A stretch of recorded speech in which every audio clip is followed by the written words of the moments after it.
ঘন জংঘলৰ মাজত এটা ঘৰ আছিল। সেই ঘৰটোত দুজনী ছোৱালী আছিল। এজনী নাম আছিল চম্পা আৰু আনজনী নাম আছিল পুষ্পা। চম্পা আছিল ডাঙৰ আৰু পুষ্পা আছিল সৰু। সিহঁতৰ সৰুৰে পৰা মাক দেউতাক নাছিল। চম্পাই সৰুৰে পৰা কাম বন কৰি ঘৰৰ সকলো পোহপাল কৰি আছিল। এদিন চম্পাই কাম কৰি থাকোঁতে তাইৰ ভনীয়েক আহে আৰু কয়, বাই, তুমি কামত নোযোৱা নি? চম্পাই ভনীয়েকৰ ওচৰত আহি কয়, যাম, কিন্তু কাম কিছুমান আছে, কৈ থৈ যাওক। বাই, তুমি যোৱা, মই ঘৰৰ কামখিনি কৰিম। ৱাহ ভণ্টি, তুমি আজি ঘৰৰ কাম কৰিবা? এইটোতো বহুত ভাল কথা। বাইদেউ, তুমি কামত যোৱা, আদি হৈছে কামৰ কেনে। তুমি কৈছা যদি মই যাওঁ। তুমি চব কাম কৰি থৈ দিবা। বাইদেউ, মই চব কাম কৰি থৈ দিম। পুষ্পাক চম্পাই সকলো কামৰ দায়িত্ব দি চম্পা কামৰ বাবে ওলাই যায় আৰু পুষ্পাই ঘৰৰ সকলো কাম কৰি থাকে। এনেতে গাঁৱৰে ৰাতুল চম্পাহঁতৰ ঘৰলৈ আহে। চম্পা, শুনিছনে? পুষ্পা বাহিৰলৈ ওলাই আহি কয়, কি হয় ৰাতুল দা, বাই কামলৈ গ'ল নহয়। ঠিক আছে, কথাটো মই তোমাকে কৈ দিওঁ।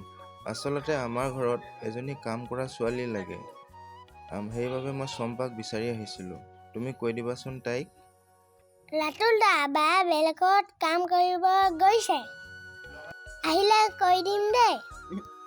ঠিক আছে পুষ্পা, যেতিয়া চম্পা আহিব তাক কৈ দিবা। মই এতিয়া যাওঁ। ৰাতুলো গুচি যায় আৰু পুষ্পাও ঘৰৰ ভিতৰত গুচি যায়। ৰাতি দুয়োজনীয়ে বিচনাত বহি থাকে আৰু তেতিয়াই পুষ্পাই বায়েকক কয়, বা, আজি গাঁৱৰ ৰাতুল দা আহিছিলে। সিহঁতৰ ঘৰত কাম কৰিবলৈ মাতিব আহিছিল। হয় নেকি?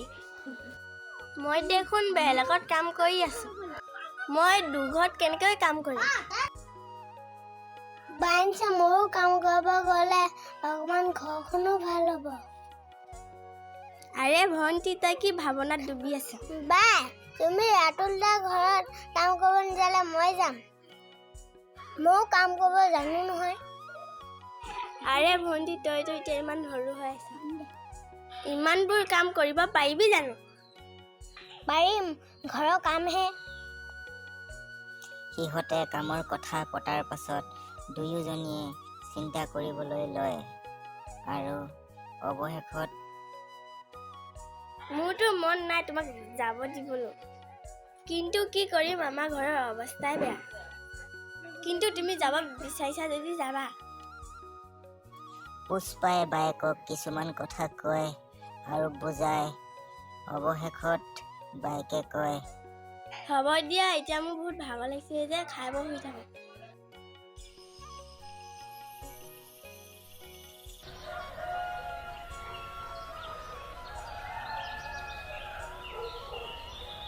তুমিতো ঘৰৰ অৱস্থা দেখি কামত যাব লৈছা, কিন্তু তুমি কাম কৰিব পাৰিবানে?